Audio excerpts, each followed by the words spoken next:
Okay, we're up to number 4 of 6, moving right along. Um, so this was interesting to me. Some of the things I learned about this number 4 of the 6 preparatory practices is visualizing the merit field. And as you know, from what we've talked about already, there's a lot of different practices. So there's a lot of different ways this is done. But in general, you could say that um, we're going to be contemplating the 7 limbs. So we need this merit field in front of us, and it's generally going to have root and lineage spiritual mentors, a central figure, meditation deities, Buddhas, Bodhisattvas, solitary realizer arhats, here arhats, dakas, dakinis, and dharma protectors. And what that particular visualization might look like might depend on the practice, because they are slightly different. Apparently there's different ones. What's interesting to me is what Pabonka Rinpoche said that Lama Tsongkhapa said, and it kind of fits when you think about what Manju Shri taught him and why he went into retreat and why he did all those millions of, mandala offerings and all those prostrations. He said that when our mind is very feeble, that is when we study and we can't retain the words, we contemplate but we don't understand, or we meditate and nothing develops in our mind stream, we're instructed to rely on the power of the merit field. And so, that's Manjushri had him do a lot of prostrations and mandala offerings and all that. That's what he kind of recommended. Create a lot of merit. So one thing that Lama Tsongkhapa explained in the Lamrim Chimo that I found to be really illuminating is because one year Venerable Seppel and I were talking about this, how every year in retreat, something kind of stands out. And a couple of years ago, the seven limbs really stood out to me. And I think this, and so all retreat, I was really focused on those. And I think this is kind of why. Basically, what he's saying is that the cooperative conditions for creating the path in your mind stream, for having realizations, is accumulating the collections, which are the favorable conditions, and purifying your mind from obscurations, which are the unfavorable conditions. So these are cooperative conditions, and if we don't have those, it's extremely hard to generate the path in our mind. And so it takes, even if you work at these meditations, they are the substantial cause of the realizations, but you need all these cooperative conditions. And so that just made so much sense to me, like why the whole 6 preparatory practices, why visualizing the merit field, and why the 7-limb prayer and all these parts are so important. And so in this one, in a sense, you're relying on the power of the object to help you out. And when you actually turn your mind that way, it does open the mind. It's a beautiful practice. So that helps us to have the cooperative conditions for our meditation to be more successful. So we visualize the merit field, and then we do the 7-limb prayer and offering the mandala. And so these verses are also found in different ways. They were taught to Atisha by Shalingpa, but they're actually also in the Avatamsaka Sutra, which is the Flower Garland Sutra. I'm going to use them because Venerable Seppel wants to teach on this winter later on the 7-limb prayer. I'm going to use this in the way that we do it in a more simple way, and I'm just going to lead us through this. So first, let me just list the 7 practices for those who might not know them. Prostrations, making offerings, confessing our negativities, rejoicing in goodness, requesting the Dharma teachings, requesting that the Buddha stay in our world, and dedicating the merit. So as I guide this, because this is a prayer that's very familiar to everyone in this room, I would say try to set your mind clearly on the different points and what they mean. And one thing that Venerable Chodron suggested, which I find beneficial, is especially with prayers that are kind of rote, that you've said them many times, listen to yourself saying the words. You have to listen to me this time, but when you do that, listen to yourself saying the words. It actually really helps. It helps you not to space out with something that's so familiar. So go ahead and return to your meditative position that you just came out of, and we'll just do this briefly.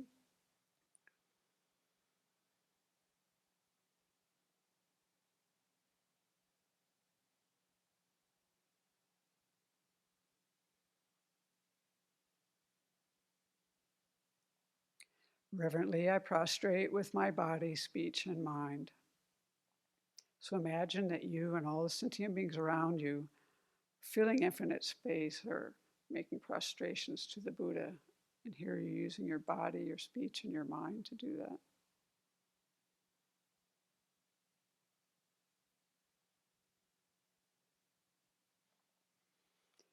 And present clouds of every type of offering, actual and mentally transformed.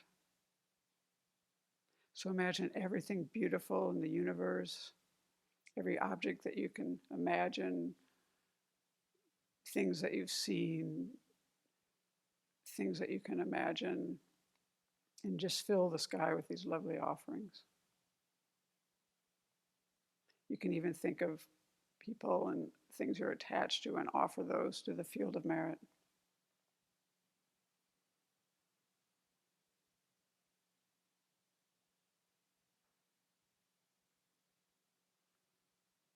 I confess all my destructive actions accumulated since beginningless time.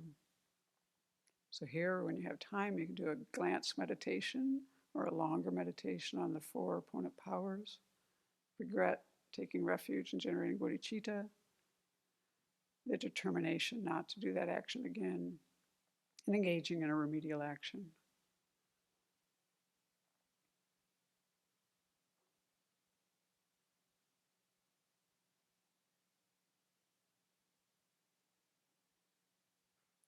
And rejoice in the virtues of all holy and ordinary beings. So take a moment to think of something that you have done or an ordinary being has done, or even a holy being, and rejoice in that. Let that fill your mind.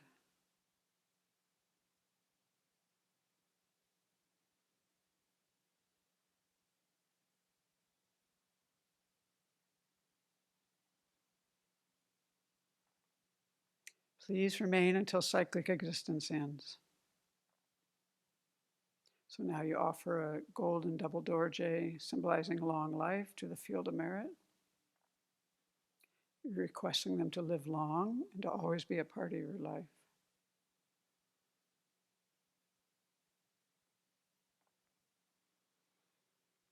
And turn the wheel of Dharma for sentient beings.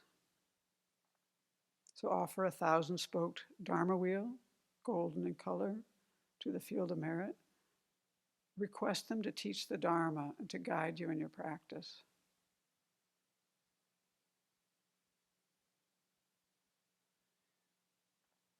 I dedicate all the virtues of myself and others to the Great Awakening. So rejoice in this merit of yourself and others and dedicate it to the full awakening of yourself and all sentient beings.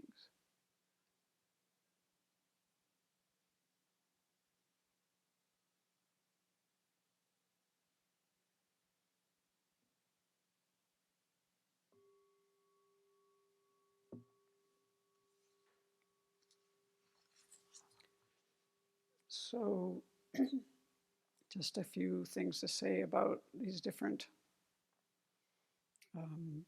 practices. So in prostrations, this is really something where we have respect and reverence for the holy beings. And so with our body, speech, and mind, we want to show that. This helps us to get rid of pride and to have more humility, but it also helps us to see the qualities that they have and, remember them both mentally, verbally by the things that we say with our praise, and physically by bowing down to show our respect.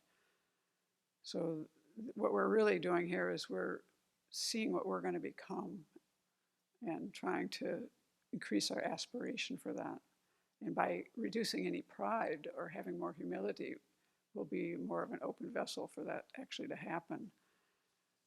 And then making offerings Of course, that helps us to be able to give and get rid of attachment and stinginess, helps us to generate merit, all depending on our motivation. It can be very joyful because it's generosity, taking delight in giving. But it also prepares us to become like a high-level bodhisattva. We're making vast offerings. If you just think about Lama Zopa, and I mean the way he even sets a motivation and the offerings that he has made, and we've heard, that's just incredible. You have to have a really vast mind, and they have that. It's actually also a little easier for us to make offerings of things in our mind than it is to actually do it. So visualizing it helps prepare us to be able to do this. So we can offer things that we have, but we can offer things mentally. And I think the symbolism is interesting of the things that we usually have on our altar. Light represents wisdom. And by offering light, you're helping to create the karma to develop wisdom. Incense represents ethical conduct.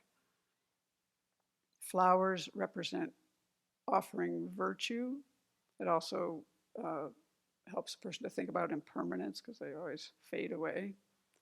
Food represents samadhi. And people who have deep samadhi are nourished by their concentration. And actually, they don't have to eat that much because of that. And then music represents also impermanence, but it also can represent emptiness. So when we make these offerings, we imagine offering to the whole field of merit in front of us. And these are things that we own, things that we don't own.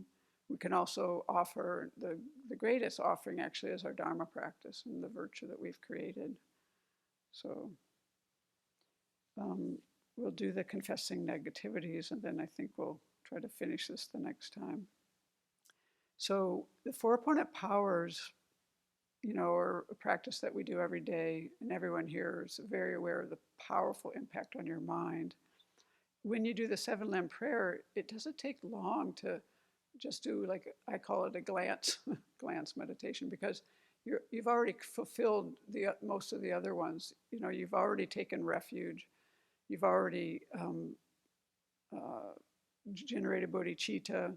You're already doing a remedy by the practice that you're doing. So what I usually do is I just bring up something very quickly that I want to regret, and I make a determination not to do that again.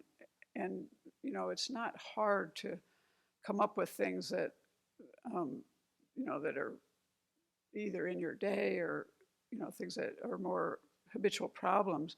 But what's I think most helpful is to have sincere regret, which comes from seeing the harm. For me, it comes mostly from seeing the harm that happens to others, but actually it's taught that's mostly to prevent your future suffering. I think it's more immediate to me, seeing the harm that is happening to people. When I think about my future suffering, I have to have more on board to be able to think that far ahead. I think, like my future life, that's not usually what I'm thinking about all the time, though that would be nice. So yeah, the main ingredient for that whole practice is regret. So what we'll do next time is we'll just go on with finishing this, and I think we'd finish the whole thing. So that will be on Tuesday, I believe. Thank you.